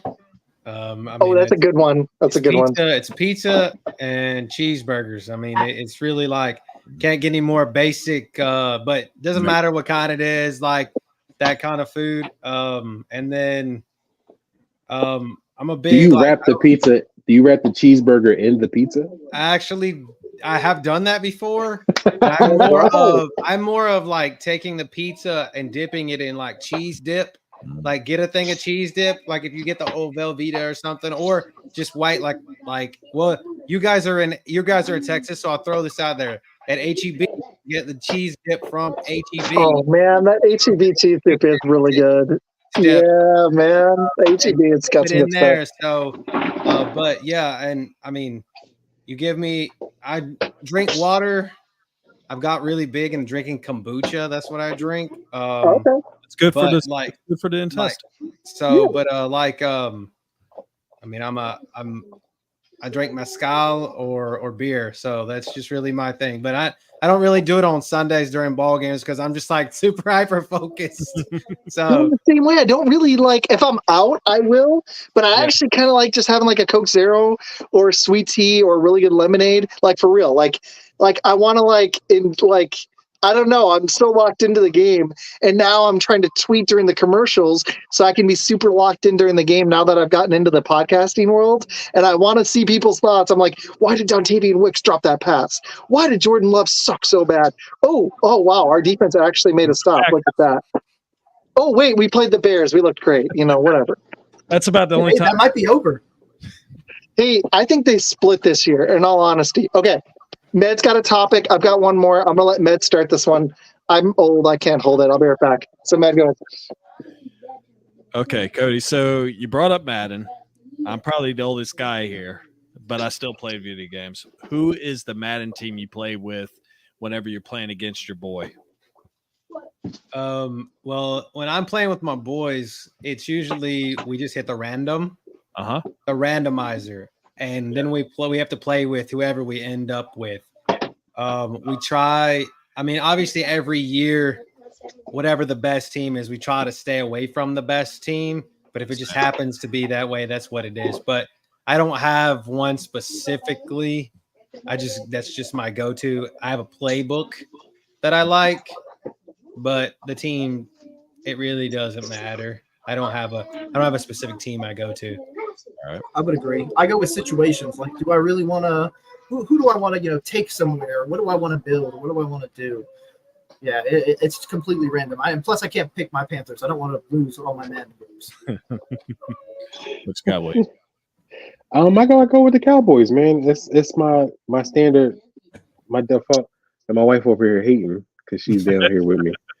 But I normally default to the Cowboys unless my son picks somebody else. Normally, it's just going up against them too. So if they we can't pick the Chiefs. We don't pick the Chiefs. So if it's not Dallas, it might be Buffalo or Seattle. I actually woke my son with Green Bay? The last game we played? Yeah. I had to cook him in Green Bay. He beat me. First of all, you never let your kids beat you at anything because then they think that they're unstoppable. No, I know. It's a mistake. I've done it. Don't do it. He beat me in Madden because the hit stick was broken. So every time I caught the ball, he would hit me and the ball would come out. So he beat me in one game, and for the entire week, he was letting me have it. I went to wake him up for school one day. He had Queen waiting for me in his room. So as soon as I came in, he had his phone triggered to "We Are the Champions." So I'm like, all right, yeah, we got to play this weekend. So I ended up beating him 2-3, and how I beat him was 2-3. we played the best out of 3 because he had to go to bed. Oh, but okay. I beat him because he ran. Okay, gotcha. He burned through all his timeouts. I threw a pick. I threw a pick. He threw another pick, and then it was like less than 40 seconds left. So I'm running the clock out, and then he realizes that he doesn't have any timeouts left to stop the clock. So all I did was kneel down and win the game. He was upset. I gotta hit some quick comments, and I want to finish this take. We got flaming hot Funyuns and French onion dip is his combo. Just on the food thing. Spicy orange chicken and orange Fanta. Orange Fanta's really good. Cherry Pepsi. Dr. Pepper. Oh, look who's drinking a Dr. Pepper. I got a Dr. Pepper right there. Dr. Pepper. Dr. Pepper is a big Texas thing. Oh. Like, I didn't realize it. Isaac, and then, yeah. Plano, baby.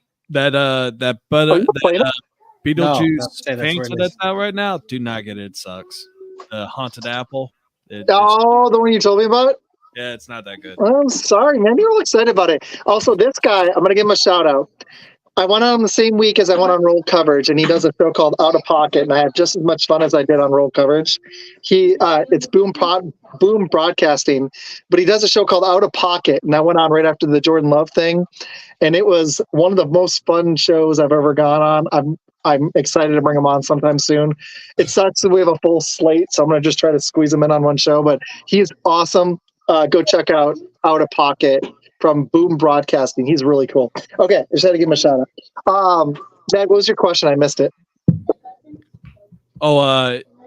Seeing we all play video games, who is the Madden team that you usually go with whenever you're playing against your boys? No, I haven't played Madden in years, man. I used to pick. I enjoyed the Rams when they were good with that defense. They were a lot of fun. I want a team with a good running. I'm weird. I want a team with a good running game where I can run play action. That's how I always used to play Madden against my dad. And I would just try to hold them down as many points as I could. And I was the guy that wanted to run it and run it effectively and shorten the game in possessions. So I'd play old school smash mouth. I would try to smash them with the hit stick repeatedly, I would try to slow down. And I was okay at throwing the ball, but I like to hit them in the flats and annoy the heck out of them. I would throw it to my fullback. I'd pick a team with like the 49ers with their fullback that could wreak some havoc in the open field. That was my favorite thing to do. So whatever team was good with that. So I used to like the Rams in the 90s. I'm going way old school. We would ban the Cowboys with Emmett because you just couldn't use them if you guys played Madden back in the 90s. Emmett Smith was – and it's sad that Barry wasn't, but his Lions' offensive line was crap. But the 95 Cowboys were just like you couldn't play with them. There's a couple other teams that were tough. But, like, whoever had the Cowboys, I think we ran – like we played 95 Madden for years. I think only one time somebody got beat, and we're not sure they were trying their hardest. So some old school video game for you there. Hey, and if you had Madden 04, you were picking the Atlanta Falcons. Yeah, Vic, man. Absolutely. Hey, yes. He's my favorite player, even though I'm a Panthers fan. Like, that's how much I love that dude. I loved him when he was at Virginia Tech and all of that. When he was done, I was like, damn, man, there it goes. I just did a Vic post. It's like I know he'd had off-season stuff, but yeah, which of course nobody advocates for. Like he should absolutely have the time and everything like that. But he was a hella fun player. He's a good analyst now, though. Oh yeah, exactly. He's a good analyst now. Oh, yeah, Lamar's a more improved version. Mahomes became a little bit more of a more improved version, just doesn't run anymore now. So now Caleb is trying to take that up. So I don't know why this came up. My wife's got 4 cats and 2 dogs. We've got 2 cats here. Also, hold on. There's a comment. 5 cats. Fantasy, your Discord link still doesn't work. I'm trying to get through all of that stuff now. Where are you trying to get the Discord link from? I don't know. I gotta find out. Put in the comment. You gotta put that in there. Okay. Did everybody else go on this take? If not, I'm gonna let you guys finish. And I got one last question for you. Are we good? No, we did. Okay. We're gonna round table and try to keep it to a minute-ish so we can wrap at an hour and 30, and you guys can plug your shows after. Give me what you think your team will actually be this season. You can talk fantasy if you want, but give me where you think your team's gonna fall this season, record-wise, or just like what you're expecting. I'll go last. Med, let's go to you first. What do you think of your Bears, bud?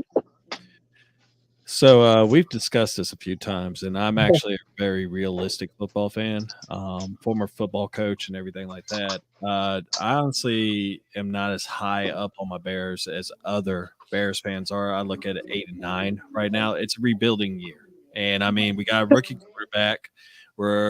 He's loaded with weapons around him. I mean, this is by far the best receiving core that we've had in a long time. Oh yeah.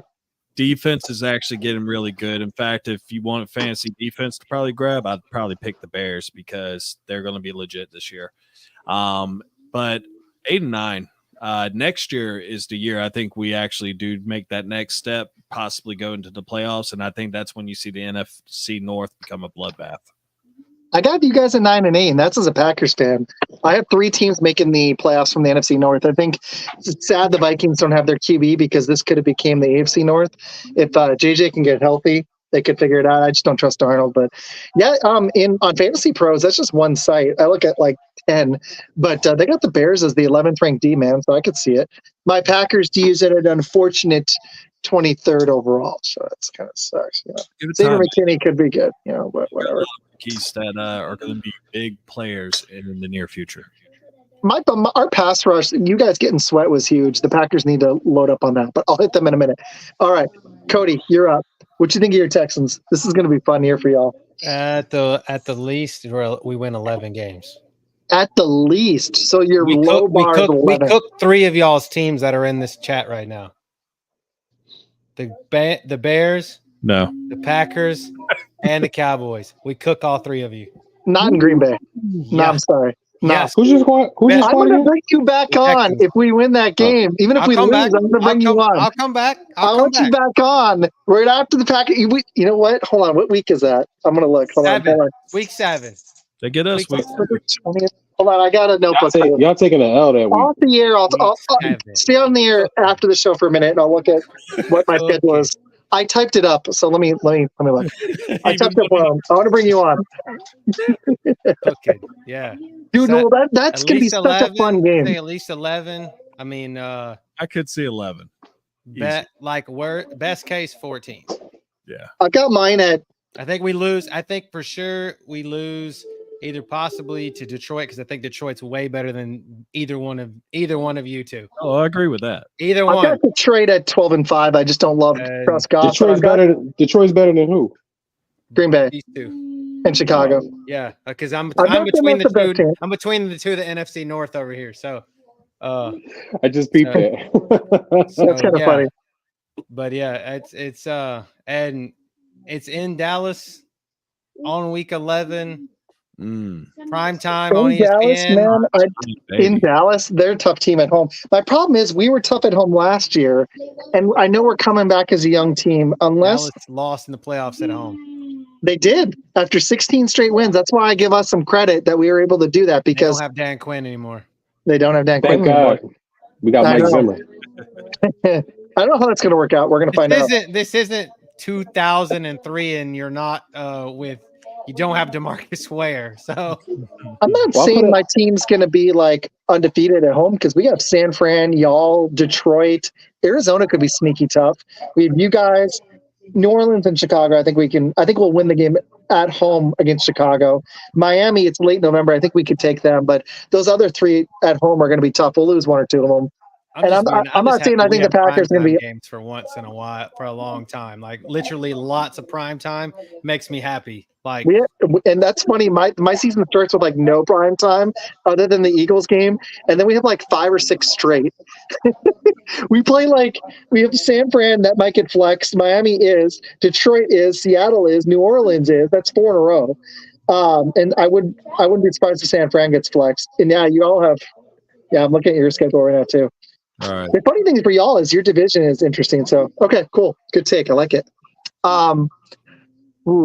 Nick, do you want to just briefly? Oh, sure. This will be very brief. The Carolina Panthers will be picking in the 2025 NFL Draft in the top 5. Yeah. Okay. I'm not really sure what we're going to do with that. It depends on the wins. I'm probably expecting us between 2 and 5. But to be honest, I think Canales needs 5 or 6 to keep his job. Yeah. Because then at that point, I could see a scenario where Canales is gone. Bryce Young is a 3rd or 4th play caller at this point. Wait. Canales fired after 1 year? Oh yeah, have you not met David Tepper? Oh yeah, that's Frank right. Reich. You guys A lot of teams have fired He coaches literally after 1 year. fired. Like I got so mad last year because I was the Panthers fan telling everybody we're a 5-win team, and everyone was like, "You're not a fan." No, bro, you just got to look at it and be objective. When our owner is trying to sabotage our head coach, that's all we need to know. We don't need anything else. So if you're a Panthers fan, prepare for 2025 and enjoy all the great stuff going on. But just to add on to Cody's real quick, wrong side, I think that there's a chance that Cody's team is either a 12-win team or a wild card team. Yeah, I could see it too because I think the Colts can be We split. serious problem. That's one of my losses.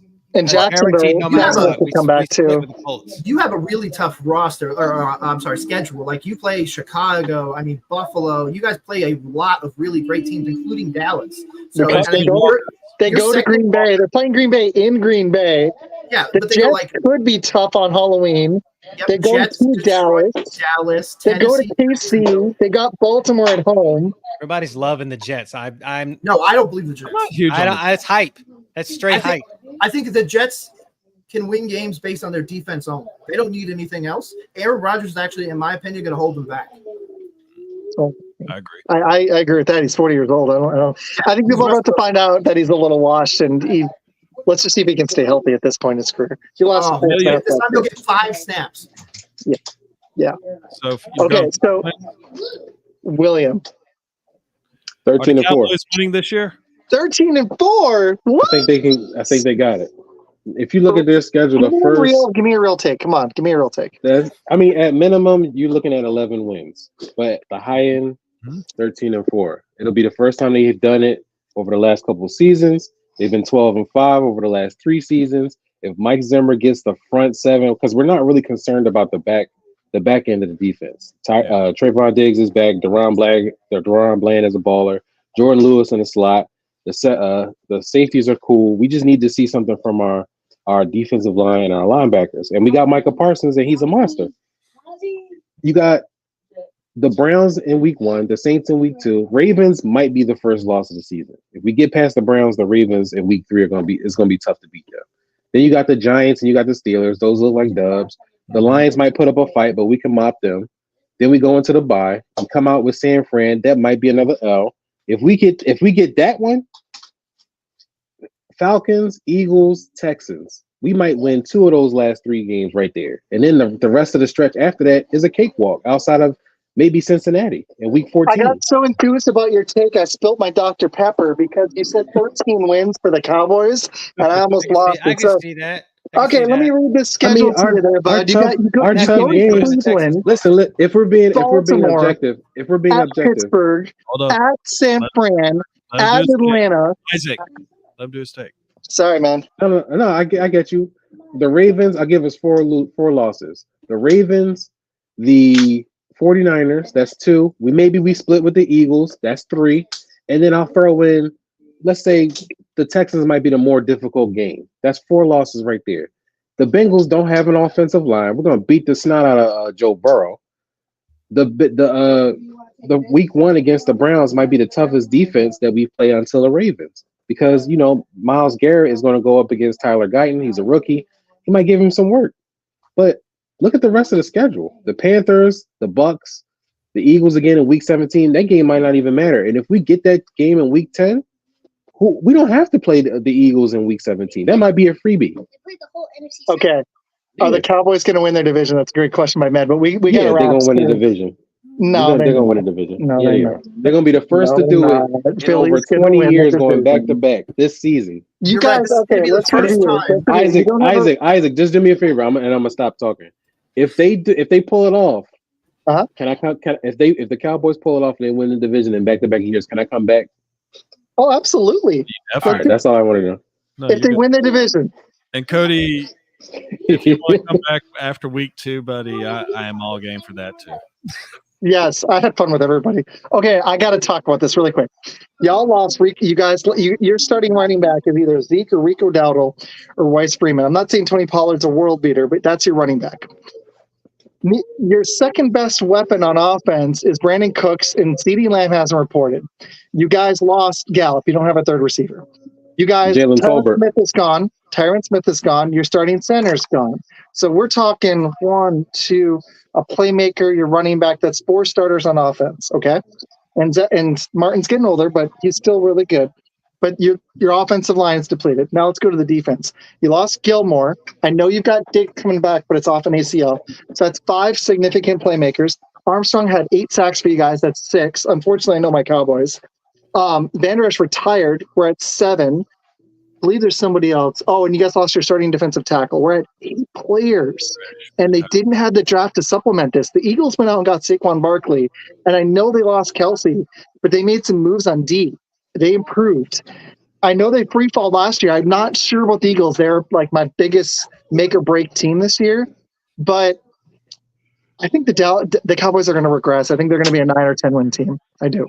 They can't continue to be a 12 9 or 10 wins with this schedule.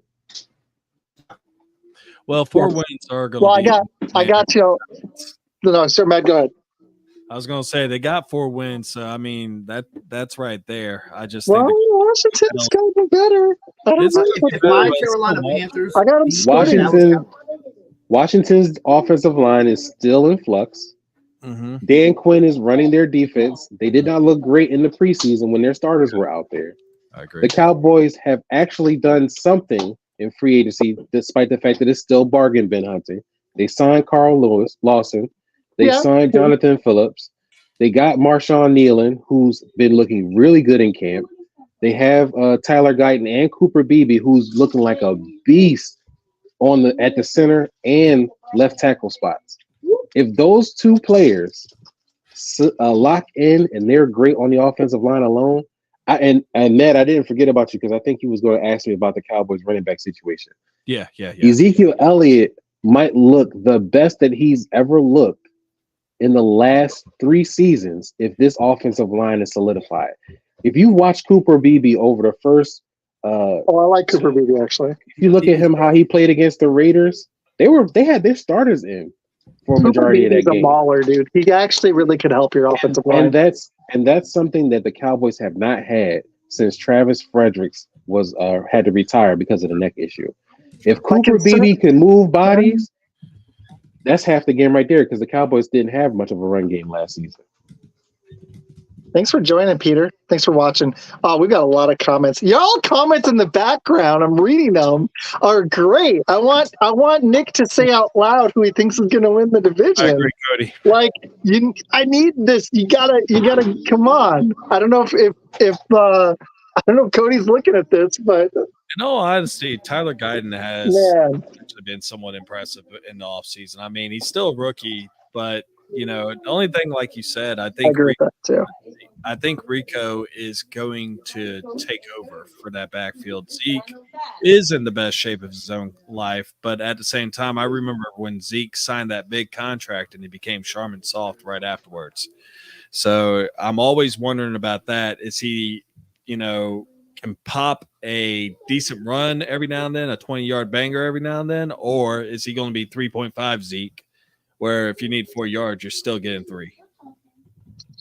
That's the question. Okay. I don't know.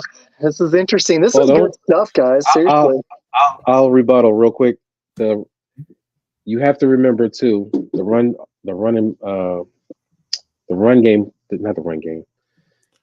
blocking was not great for the Cowboys over the last couple of seasons. And then Ezekiel Elliott was trying to play through torn PCL in back-to-back seasons. True. He needed to be healthy. If you look at how he played in New England, still managed, it wasn't great, 3.8 yards per attempt behind one of the worst offensive lines in football last season. He's got a better team. He's got a better overall offense. He can catch out of the backfield. He's good in pass protection. He's better in pass protection than Rico Dowdle. Oh, yeah. So those are things that will contribute to Ezekiel Elliott being on the field more than Dowdle. Now, Dowdle will give you that lightning element, that speed, the explosiveness. He'll be able to rip off big plays, especially behind that offensive line.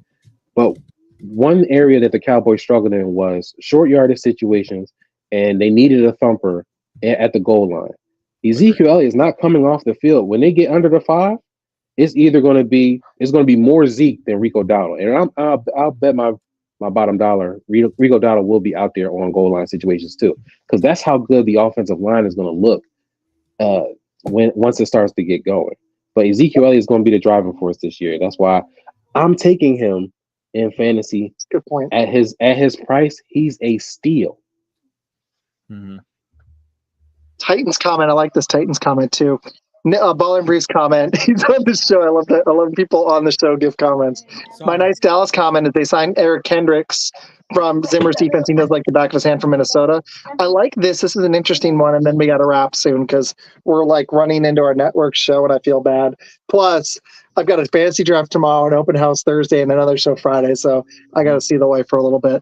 My sleeper team for this season, and honestly, get some rest because I'm going to have a long day tomorrow and Thursday. My sleeper team for this season is the Titans. Upgrade the defense, had a good draft, upgrade their O-line. Got Kelvin Ridley, got Tony Pollard. I have some expectations for them. You know what's funny? I think that the team that spent a lot of money are still going to suck. That's my take on the Titans. They're not. I think they're a 7 They may have bought themselves. They may have gone from 5 to 7. I love Snead. He missed. That's the only player he missed. I don't buy Will Levis. I don't see it. You don't need to buy Will Levis. You need to buy the head coach and his relationship with his dad, who is the offensive line coach. Callahan. Yes. We're going to find dad out because I is really like offensive Vrabel. line coaches. Genius. Yeah, he was the Browns' offensive line coach. He is going to make that team a problem. That's why I said the Texans could have been a 12-plus win team if they were playing this season last year.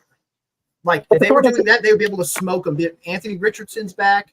Hopefully, Trevor Lawrence can, hit Brian Thomas. Exactly. Cowboys were stupid for letting Brian Callahan walk. I mean, not Brian Callahan. His dad walk out the door. Oh, I agree. It's the same thing with the Chiefs. Are so smart to keep Spagnuolo as the DC. He's arguably the best DC in the game. I don't care what anybody says. He's going to go out there and just demolish folks. So, if you could just go out there and just pick these stabs and make it work, but you have to have a good roster because Carolina tried that and we fired everybody. So we got one last fun comment I want to hit, and then we'll close, and everybody can give their closing thoughts and where to find the show. What is everyone's best fantasy team name this year? Well, I like the Hurts So Good. I named him that in fantasy. Or oops, I picked Cousins. I named him that. I had some fun team player names. What was your guys' favorite fantasy team name? I normally wait. Go ahead. Sorry, go ahead. You're good. No, I'll keep it short. I normally wait until I get my roster, and then I try and build my name off of whoever I got on my roster. The funniest one I've seen so far is Hawk Tua. Like every time I see that joke, I laugh. That's been my favorite one so far. I got two Infinity and Bijan, or the Hot Chub Time Machine. The Stroud Goes Wild. I like this too. That's good. My dad says the Stroud Goes Wild. Baby Back Gibbs is a really good one. I really like that. Ballers and Briefs. Cody, what you got? I did a post on X about this, trying to get some names out there. And I just came up with some on my own. One was 2 Browns and La Porta Potty. Because you got any of the Browns, and then the other one was damn it, what did I had it in my top of my head. Oh, what is it? Breese's Peanut Butter Cup. Yeah, Breese's Peanut Butter Cup. So I like that. Med won't like this one. I nicknamed Keenan Allen Last Legs Allen. You like that one? That's honest. Yeah. I named Greg Zuerlein Mrs. Kicks. I put Ramondre Stevenson. Why did he sign a long deal with New England? I don't know why he did that. That was, and then I before Nick said it, I nicknamed Matt Stafford another old backup quarterback. Danny's out of dimes. I like that. Yeah. The one I saw the other day, I don't have any creative names because I'm me, but I saw one the other day that was It's Now or Trevor. Oh, that's like that. good. Yeah, that's very good. I like that. Mr. Rogers' Neighborhood. That's a good one. I think everyone here dropped some pretty good ones. Seriously, I'm impressed. Guys, this was a lot of fun. I honestly could go, the kid Dowdler. That's good, Nick. I like that. Okay, guys, I could honestly go for another hour, but I've got a draft tomorrow and, like I said, an open house. So why don't we do this? I'm going to close the show a little bit differently. I'll go last. Me and Med will go last. Okay. Why don't you give you guys your last take, either about your team, what you're looking for in fantasy, a tip for people, whatever, and then where to find your show, times that's coming on, any upcoming guests. Floor is yours for like a minute or two. Let's start with Cody, and then we'll hit Nick, and then William, and then me and Med will go last. So if you want to watch fun football this year, just watch the Texans, man. I think it's going to be a good year to watch. To be fun. It's to be fun. Like, it's fun football to watch. It's fun when there's lots of points put on the board and you have a great coach. Yeah, I love it. You have a great coach to watch. Like, it's not boring. So it's not going to be boring football. And my last take about Ballers and Briefs, we do fantasy advice, and we do DFS. We're on YouTube, Facebook, X, TikTok, Instagram. And we'll be here all season, so just come check us out. We have Wednesday shows and Saturday shows. Wednesday to get ready for Thursday night, and then Saturday to get ready for all day Sunday, and then specifically if flex games and specific Christmas games and stuff like that, we adjust on the fly. But I know where to find you now after that Packer Texans game, or before. Yeah. I'm just kidding. Thank you, man. I appreciate you coming on. Seriously, you were awesome. I've met both the other guys before, but you were awesome, dude. Seriously, thank you. Nick, what you got? Yep, absolutely. So my name is Nick. I'm the host of Roll Coverage, a podcast that I started by myself, do it all by myself. And I made it sports for sports' sake because we don't need a reason to talk about sports. I'm a Carolina Panthers fan, unfortunately, and I do a lot of press conference breakdowns. It's actually kind of my thing. I've done every Dave Canales press conference, a ton of others in the NFC South, Packers, all over. But if I have a suggestion for you, if you're a Carolina Panthers fan, sell your tickets and get prepared for next year. You might be able to afford the new pricing for a Sunday ticket. It's like $700. Bit ridiculous, but hey. But no, I appreciate coming on here with all of you guys, Packers, Texans, Bears, and Cowboys. There's so many great. No, I'm just kidding. If you guys get rid of Jerry Jones, I could be a Cowboys fan, just like the Packers got rid of Aaron Rodgers, and I can support them now. So I'm just happy to come on. Peter's thanking you for your lovely trade. Best trade ever. Good job. It'll go down as one of the worst trades ever, for sure. Yeah, it was a winner, but good take, man. I love it. And when can people find Roll Coverage? I feel like it's on all the time. I post every day. In fact, tomorrow there's 4 breakdowns coming out for every team in the division, and a bunch of others. So yeah. Cool, man. Thank you. Appreciate you. All right. And I'm sorry I got so heated with the Cowboys fan. It was karma. I spilled my Dr. Pepper. I lost most of it. When you said 13 wins, my mind was like, no. You know what, though? It's more fun for me when the Cowboys are good, because then in January, it's crickets. So. So you want to do that? You got to do okay.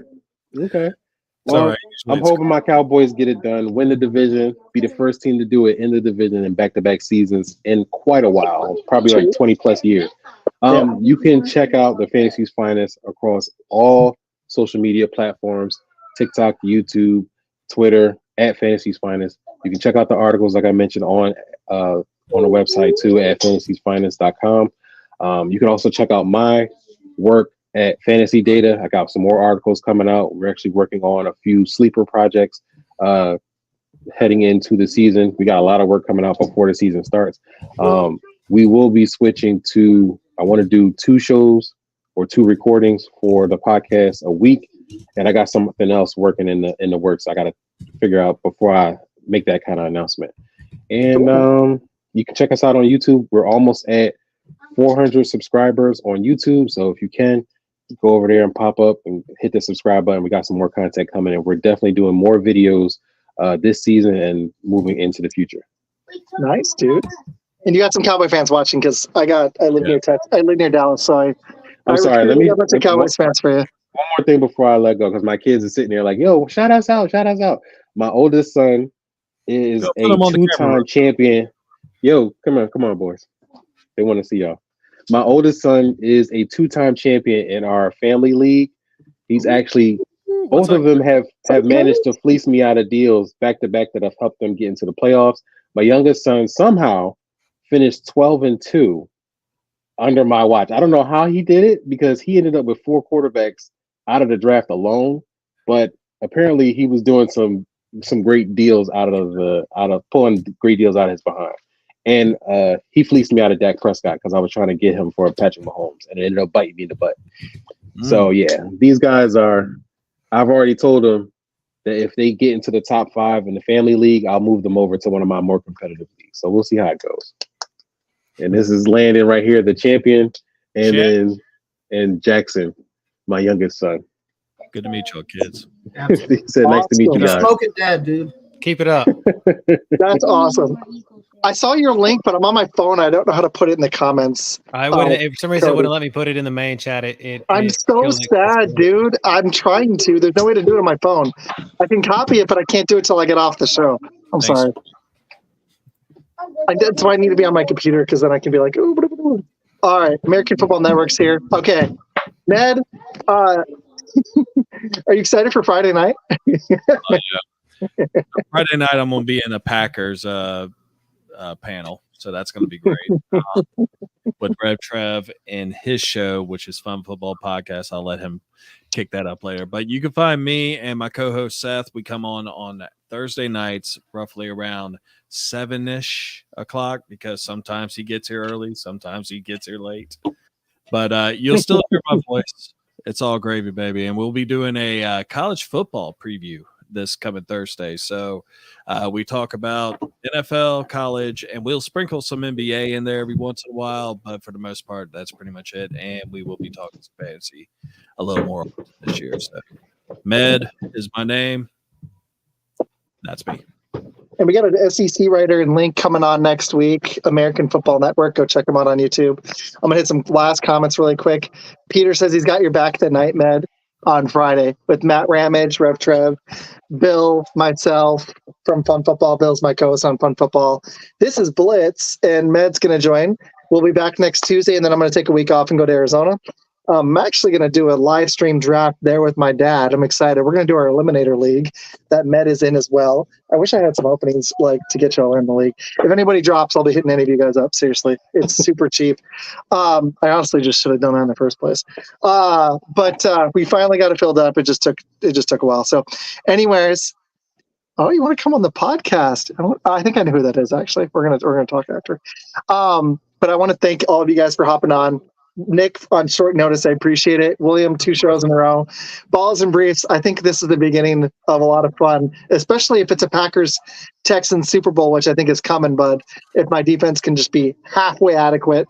But that could be a future Super Bowl. But I'm Isaac with Fun Football Podcast. You can find me on YouTube, Twitter, X, Instagram, TikTok, and we'll be back Friday night at 9 o'clock Eastern. Like I said, Matt Ramage, which I'm really excited.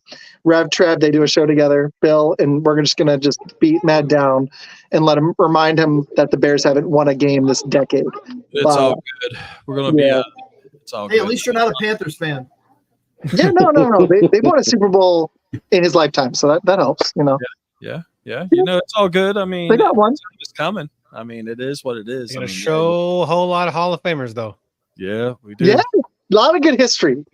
3 just went in, so yes, yeah. Sir.